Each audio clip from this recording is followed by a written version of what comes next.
প্রিয় দর্শক, আসসালামু আলাইকুম। নতুন আরেকটি ভিডিওতে আপনাদের সকলকে স্বাগত জানাচ্ছি। আমি নাজমুল সাকিব।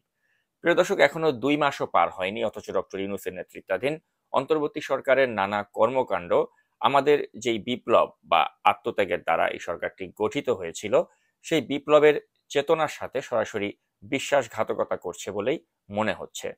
যার ফলে অতি যৌক্তিক কারণেই দিন দিন এই সরকারের বিরুদ্ধে জনমনে অসন্তোষ দেখা দিচ্ছে। তো প্রিয় দর্শক, এই সরকারের ভেতরে যেসব ফ্যাসিবাদী চেতনার আওয়ামী দালাল রয়েছে, তারা এই সরকারের কর্মকাণ্ডকে নানাভাবেই প্রশ্নবিদ্ধ করার সুযোগ দিচ্ছে। আমরা দেখতে পাচ্ছি আওয়ামী লীগের আমলে দায়ের করা মজলুম সাংবাদিক মাহমুদুর রহমানের বিরুদ্ধে করা ভুয়া মামলা প্রত্যাহার না করে সেই মামলাতে আজ তাকে কারাগারে প্রেরণের নির্দেশ দেওয়া হলো। আমরা দেখতে পাচ্ছি পররাষ্ট্র মন্ত্রণালয়ে যিনি নগ্ন আওয়ামী দালালি করেছিলেন, সেই কুখ্যাত সেহেলি সাবরিনকে আমি যেই শহরে অবস্থান করছি অর্থাৎ যুক্তরাষ্ট্রের ফ্লোরিডার, এই ফ্লোরিডার তাকে কনসুল জেনারেল বানিয়ে তাকে পাঠানো হচ্ছে। তো প্রিয় দর্শক, যুক্তরাষ্ট্রের ফ্লোরিডার কনসুল জেনারেল হিসেবে এই সেহেলি সাবরিনের যে নিয়োগটি, এটি চরমভাবে আমাদেরকে বিস্মিত করেছে। তার মতো একজন ফ্যাসিবাদের দোসরকে এভাবে পুরস্কৃত করাটি বেশ অবাক করার মতো একটি ব্যাপার। ঠিক একইভাবে আমরা দেখতে পাচ্ছি যে আব্দুল্লাহ আরেফের মতো একজন চৌকস পুলিশ কর্মকর্তা আওয়ামী শাসনামলে যিনি 8 বছর ধরে ওএসডি ছিলেন, তার সেই ওএসডি বাতিল করে তাকেও নতুনভাবে কোনো পোস্টিং এখনো পর্যন্ত দেয়া হয়নি।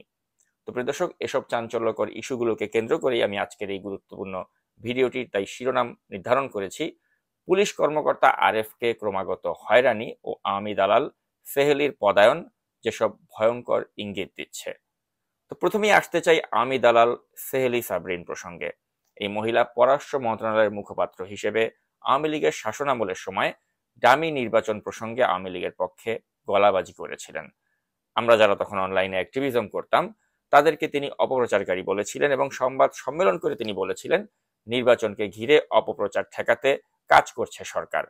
মার্কিন যুক্তরাষ্ট্রে যখন তাদের রিপোর্টে বেগম খালেদা জিয়াকে গৃহবন্দী করা হয়েছে বলে একটি দাবি তারা করেছিল, তখন সেই দাবিকেও নাকচ করে দিয়েছিলেন এই আওয়ামী দালাল সেহেলি সাবরিন, এবং তিনি বলেছিলেন খালেদা জিয়া নাকি একজন convicted person. Public yet again that contrary to what the report claims, the former Prime Minister Begum Khaleda Zia is a convicted person with suspended sentence under the executive authority and is definitely not under any form of house arrest. এখানেই শেষ নয়, ছাত্র গণ আন্দোলনের শুরুর দিকে 2 জন ছাত্র নিহত হয়েছিল। মার্কিন যুক্তরাষ্ট্রের প্রেস ব্রিফিংয়ে করা এমন দাবিকেও নাকচ করে দিয়েছিলেন এই আওয়ামী দালাল সেহেলি সাবরিন। তিনি সে সময় কি বলেছিলেন, চলুন সেই ভিডিও ফুটেজটি একটু দেখে নেওয়া যাক। ওয়াশিংটনের এমন বক্তব্যে ভীষণ হতাশ ঢাকা। পররাষ্ট্র মন্ত্রণালয় বলছে, ভুল তথ্যের উপর ভিত্তি করে এমন বক্তব্য সংকট বাড়াতে পারে। Where he made unsubstantiated claims of at least 2 deaths. 2 জন মারা যাওয়ার যে দাবি করেছেন ম্যাথিউ মিলার, তা ভিত্তিহীন এবং অসত্য। যাচাই বাছাই ছাড়া এমন বক্তব্য সহিংসতাকে আরো উস্কে দিতে পারে। পাশাপাশি শান্তিপূর্ণ পরিবেশ বজায় রাখতে সরকারের যে প্রচেষ্টা, সেটাকেও অসম্মানিত করা হয়। To allow non-violent protest or movement. তো প্রিয় দর্শক, এই সেহেলি সাবরিন, তার স্বামীর নাম মারুফ কবির, তিনি একজন সেনা কর্মকর্তা। তো আমরা জানতে চাই আসলে যে স্বামীর প্রভাব কাজে লাগিয়েই কি তবে সেহেলি সাবরিন তার এই নিয়োগটি নিশ্চিত করলেন, এবং এই কারণে কি তাহলে তাকে এই ফ্লোরিডার বাংলাদেশ দূতাবাসের এই পোস্টিংটি দেওয়া হলো? এবং ফ্যাসিবাদী আওয়ামী শাসনামলে গত 24 এপ্রিল কিন্তু এই সেহেলি সাবরিনকে এই পোস্টিংটি দেওয়া হয়েছিল। তো প্রশ্ন হলো, নতুন সরকার তারা ক্ষমতা গ্রহণের পরপরই কেন এই পোস্টিংটি বাতিল করলো না? এবং যেই বিপ্লবের দ্বারা এই সরকারটি গঠিত হলো, তারা সেই বিপ্লবের চেতনার বিপরীতে দাঁড়ানো একজন সেহেলি সাবরিনের আওয়ামী আমলে যে পোস্টিং দেওয়া হয়েছিল ফ্লোরিডার কনসুল জেনারেল হিসেবে, সেটি তারা বাতিল না করে তারা কি বার্তা দিতে চাচ্ছে? আমি এই প্রশ্নটি রাখতে চাই ডক্টর মোহাম্মদ ইউনূসের কাছে। তো প্রিয় দর্শক, এবার আমি আসতে চাই কুখ্যাত পুলিশ কর্মকর্তা ডিবি প্রধান যিনি ছিলেন এক সময়, সেই হারুনুর রশিদের ব্যাচের অর্থাৎ 20তম বিসিএস এর একজন চৌকস পুলিশ কর্মকর্তা আব্দুল্লাহ আরেফ প্রসঙ্গে। কুখ্যাত হারুনের ষড়যন্ত্রের শিকার হয়ে দীর্ঘ 8 বছর ওএসডি করে রাখা হয়েছিল আব্দুল্লাহ আরেফকে, এবং নতুন এই সরকার ক্ষমতা গ্রহণের পর আমরা আশা করেছিলাম যে আব্দুল্লাহ আরেফকে কোনো একটি গুরুত্বপূর্ণ পদে পদায়ন করা হবে, এবং আওয়ামী লীগের শাসনামলে আরেফের বিরুদ্ধে 4টি ভুয়া বিভাগীয় মামলা ছিল।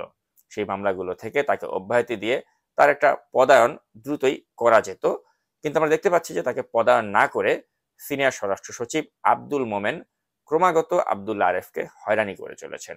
এবং এ নিয়ে ইতিমধ্যেই কিন্তু দৈনিক মানবজমিন পত্রিকাতে একটি ফলাও করে সংবাদও ছাপা হয়েছে। তো যেটা বলছিলাম যে এই আব্দুল্লাহ আরেফ তার পোস্টিংটি যিনি আটকিয়ে দিয়েছেন তিনি সিনিয়র স্বরাষ্ট্র সচিব আব্দুল মোমেন। এবং আমরা জানি না আসলে যে আব্দুল্লাহ আরেফের প্রতি কেন তার এই ব্যক্তিগত আক্রোশ। এবং এই বিষয়টিকে কেন্দ্র করে আমি কিন্তু ইতিমধ্যেই আলী ইমাম মজুমদার সহ আরো অনেক গুরুত্বপূর্ণ ব্যক্তিবর্গ যারা এই সরকারে রয়েছেন তাদেরকে কিন্তু আমি বলেছিলাম যে আব্দুল্লাহ আরেফের বিষয়টি আপনারা মানবিক দৃষ্টিতে বিবেচনা করুন, কারণ তিনি ৮ বছর ধরে আওয়ামী শাসনামলে তিনি নিগৃহীত ছিলেন। কিন্তু আমাদের কোনো ধরনের মতামতকেই যে এই সরকারে যারা রয়েছেন তারা যে পাত্তা দেন না, এই আব্দুল্লাহ আরেফের ক্ষেত্রে তারা যে আচরণটি করছেন এটি কিন্তু তার আরেকটি প্রমাণ। এবং প্রিয় দর্শক, আমি আপনাদের জ্ঞাতার্থে জানাতে চাই যে আব্দুল্লাহ আরেফ হচ্ছেন সেই পুলিশ কর্মকর্তা যিনি মার্কিন যুক্তরাষ্ট্রের ILEO এর মতো একটি গুরুত্বপূর্ণ অর্গানাইজেশনের তিনি বাংলাদেশ চ্যাপ্টারের প্রেসিডেন্ট। এবং তিনি যুক্তরাষ্ট্রের বহু সিনেটর কর্তৃক তিনি ভূয়সী প্রশংসা পেয়েছিলেন তার বিরচিত একটি কর্মকাণ্ডের জন্য। একদাই আব্দুল্লাহ আরেফ 2 জন মার্কিন নাগরিককে তিনি প্রাণ রক্ষা করেছিলেন এবং সেই প্রাণ রক্ষা করার কারণেই কিন্তু মার্কিন যুক্তরাষ্ট্রের অনেক যারা সিনেটর রয়েছেন তারা কিন্তু তাকে প্রশংসাসূচক চিঠিও লিখে দিয়েছিলেন নানা সময়। এবং তিনি তার কর্মজীবনে নানা সময় কিন্তু আরো নানাভাবে তিনি পুরস্কৃত হয়েছিলেন। তিনি যখন খুলনা মহানগর পুলিশের ডিসি ছিলেন সে সময় তিনি রাতে শহরে শহরে ঘুরে বেরিয়ে দেখতেন যে শহরের আইন শৃঙ্খলা পরিস্থিতি স্বাভাবিক আছে কিনা।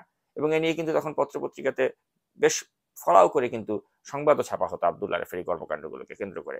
অথচ সেই মানুষটিকেই দেখা যাচ্ছে যে আওয়ামী শাসনামলে যিনি ওএসডি শিকার হয়েছিলেন তার ধারাবাহিকতা এখনো চলমান রেখে এই অন্তর্বর্তী সরকারের আমলেও তাকে এখনো পর্যন্ত কোনো পোস্টিং দেওয়া হয়নি। আমার কাছে ব্যাপারটা অনেকটা এরকম লাগে যে একটা খেলার মাঠে আপনার কাছে যখন একটা মেসির মতো খেলোয়াড় থাকবে তাকে যখন আপনি বসিয়ে রাখবেন, আব্দুল্লাহ আরেফের সাথে যে কাজটি করা হচ্ছে আমার কাছে বিষয়টা অনেকটা সেরকমই মনে হচ্ছে। কারণ আমি বা আমাদের জায়গায় যারা রয়েছি তারা নানা সময় কিন্তু এই সরকারের ভিতরের লোকজনকে বলেছিলাম যে কাকে কাকে যারা নিগৃহীত হয়েছিলেন তাদেরকে পোস্টিং দেওয়া উচিত, কিন্তু আমাদের কারো মতামতকে তারা কোনো ধরনের যে তোয়াক্কা করেন না এটা কিন্তু তার একটা নগ্ন উদাহরণ হিসেবে আমি দেখছি। এবং পাশাপাশি মাহমুদুর রহমানের মতো একজন ব্যক্তি, তাকে কেন কারাগারে যেতে হবে? মানে তার যে মামলাটা ভুয়া যে মামলা, এই ভুয়া মামলা তো খুব সহজেই বাতিল করে দেওয়া যেত, কিন্তু এই যে একটা আওয়ামী লীগের শাসনামলে করা একটা প্রতিহিংসামূলক মামলা, ষড়যন্ত্রমূলক মামলা, সেই মামলা যে তাকে কারাগারে যেতে হচ্ছে এটা খুবই আনফরচুনেট একটি ব্যাপার। এবং একই সাথে সেলি সাবরিনের মতো একজন ব্যক্তি যিনি আওয়ামী লীগের আমলে তাকে এই ফ্লোরিডার কনসুল জেনারেল করা হলো, সেই পোস্টিংটি এখনো বলবৎ রাখা হলো, এটিও কিন্তু আমাদেরকে মানে বিশ্বাসযোগ্যই মনে হয় না এই বিষয়গুলো যে কেন এগুলো হচ্ছে।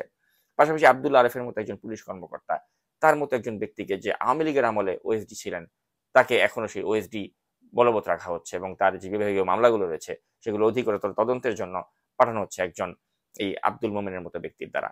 তো এই বিষয়গুলো কিন্তু আমাদের মনে সংশয় জাগায় যে আসলে এই সরকারটি কারা পরিচালনা করছে, বা এখানে আসলেই তারা ওই বিপ্লবের সেন্টিমেন্ট বা চেতনাটাকে তারা ধারণ করতে পারে কিনা। এবং এভাবে যদি একের পর এক তারা যদি আমাদের মতো অনলাইন অ্যাক্টিভিস্ট বা আমরা যারা রয়েছি যারা এই সরকারকে গাইড করতে চাই বা বুদ্ধি পরামর্শ দিতে চাই, আমাদের পরামর্শগুলোকে যদি ক্রমাগত তারা উপেক্ষা করে তারা এইভাবে একটা বাকশালী মনোভাব নিয়ে এককভাবে সিদ্ধান্ত নিয়ে এ ধরনের যা ইচ্ছা তাই করতে থাকে, তাহলে আসলে এই সরকারের মুখ থুবড়ে পড়তে কিন্তু আর খুব বেশি দিন সময় লাগবে বলে আমার মনে হয় না। এবং আমি জানি না যে ডক্টর মোহাম্মদ ইউনূস তিনি এই বিষয়গুলো সম্পর্কে অবহিত আছেন কিনা, বা তাকে অগোচরে রেখেই এই ধরনের কর্মকাণ্ডগুলো কিছু অতি উৎসাহী কর্মকর্তারা করছেন কিনা এই প্রশ্ন কিন্তু জাগতে পারে। তো আমি আশা করব যে অবিলম্বে এই মাহমুদুর রহমানের সাথে যে অন্যায় করা হলো এই অন্যায়ের একটা প্রতিকার খুব দ্রুততার সাথে করা হোক এবং তার মুক্তি দেয়া হোক। এবং পাশাপাশি আমি এটাও দাবি করছি যে এই সেহেলি সাবরিন তাকে এই যে যুক্তরাষ্ট্রের ফ্লোরিডার যে কনসুল জেনারেল করা হচ্ছে এইটি যেন কোনোভাবেই করা না হয় এবং তার যেন এই নিয়োগ প্রক্রিয়া বাতিল করা হয় অবিলম্বে। এবং পাশাপাশি আব্দুল্লাহ আরেফের মতো একজন পুলিশ কর্মকর্তা যিনি 8টি বছর আওয়ামী লীগের শাসনামলে যিনি নিগৃহীত হয়েছিলেন তাকে যেন অতি দ্রুত একটি পদে পদায়ন করা হয়। আর যদি তারা না করে তাহলে আমরা ধরেই নিব যে এই সরকারটি আসলে একটি উল্টো রথে চলছে, আর এই উল্টো রথে চলা এই সরকারটি যে ব্যর্থতায় পর্যবেসিত হবে সেটি তখন আর বলার অপেক্ষা রাখবে না। তো প্রিয় দর্শক, আমরা আশা করব যে ডক্টর ইউনূসের সরকার তারা আমাদের যেই বিপ্লবের সেন্টিমেন্ট সেই সেন্টিমেন্টকে ধারণ করেই কাজ করবেন। এই প্রত্যাশায় শেষ করছি আজকের এই ভিডিও। এতক্ষণ সাথে থাকার জন্য অসংখ্য ধন্যবাদ। আল্লাহ হাফেজ।